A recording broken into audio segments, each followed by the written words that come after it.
कहानी नीरू की है। पंजाब की नीरू की शादी दिल्ली के राहुल से होती है। दिल्ली कितना बड़ा शहर है ना, लेकिन आप लोगों का घर तो बहुत छोटा है। हमारे पंजाब में तो ये बड़े बड़े घर होते हैं कि मजा ही आ जाता है। कोई बात नहीं नीरू, मैं भी तुम्हारे लिए बहुत बड़ा मकान बनाऊंगा बहुत जल्दी। नीरू के पिता जहाँ पंजाब के जाने माने व्यापारी थे, वहीं उसका पति राहुल दिल्ली में एक सिंपल नौकरी करता था। माँ, यहाँ तो घी मक्खन इतना महंगा है कि क्या बताऊँ। मैं तो तरस ही जाती हूँ घी खाने के लिए।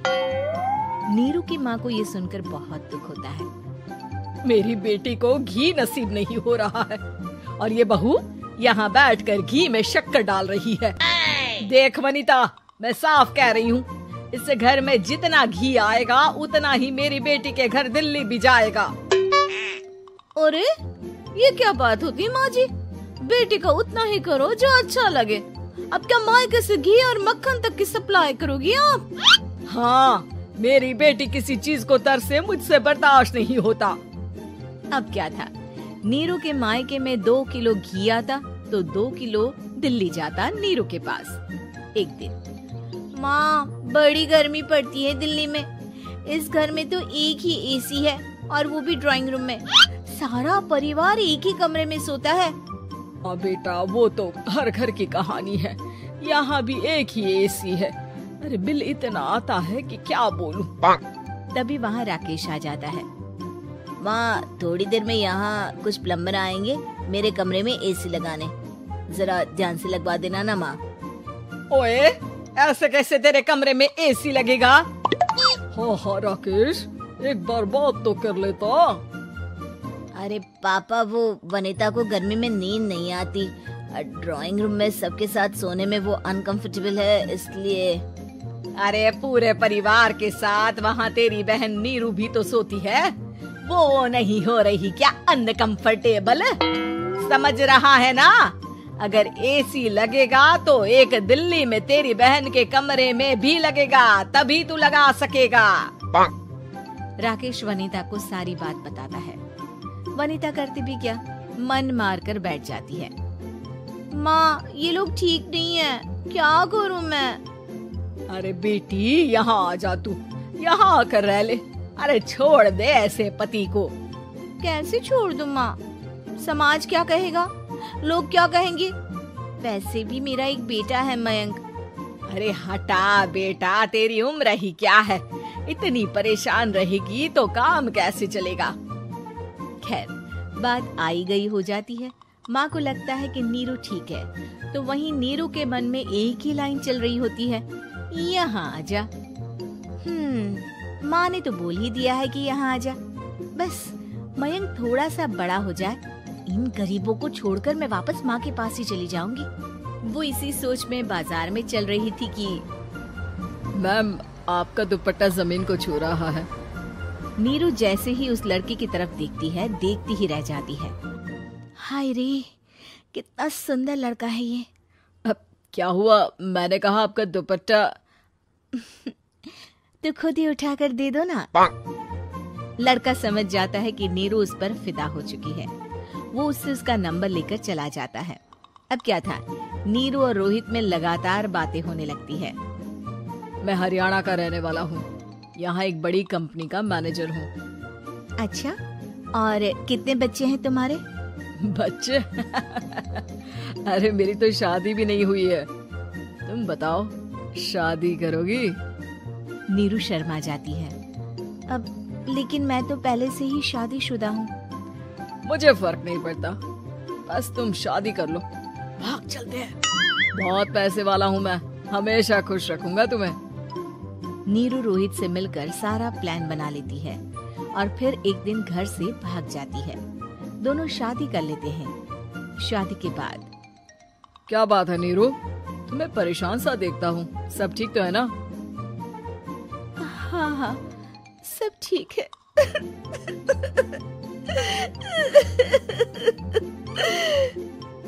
ये कहते कहते ही वो रोने लगती है।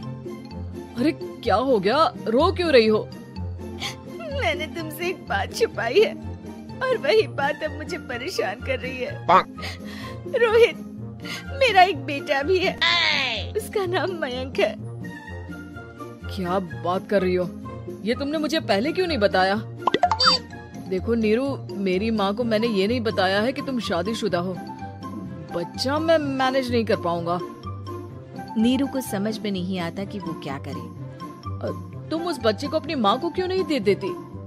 नीरू चुपके से माँ को फोन करती है। माँ, क्या मयंक को तुम रख सकती हो? बेटा, मैं राकेश के साथ बात करती हूँ। आखिर घर का बेटा वही है, जो वो बोलेगा। वैसे भी बेटा, तूने जो किया है ना, उसके बाद से पूरा घर तेरी बुराई कर रहा है। मैं भी अब किसी से तेरे लिए लड़ नहीं सकती।